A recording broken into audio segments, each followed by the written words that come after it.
1943 సంవత్సరం తమిళనాడులో పుట్టిన శ్రీ ఇళయరాజా 1970 దశకంలో తన సంగీత ప్రభంజనం మొదలుపెట్టారు.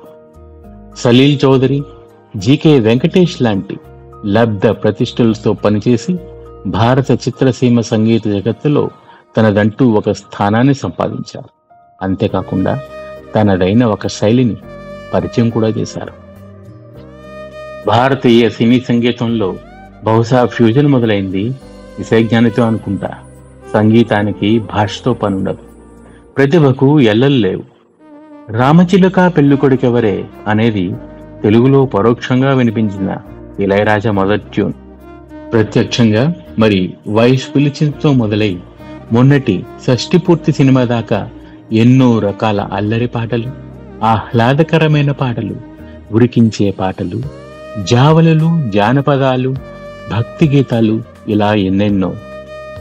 ఆయన ముట్టుకోని ట్యూన్ లేదు, పట్టుకోని రాగం లేదు. కేవలం బ్యాక్గ్రౌండ్ సంగీతం వలన హిట్ కొట్టిన సినిమాలు ఎన్నెన్నో. మన దేశంలోనే కాకుండా అంతర్జాతీయంగా కూడా ఎన్నో ప్రదర్శనలిచ్చి అందరి మన్ననలు పొందిన రసరాజు ఇళయరాజా.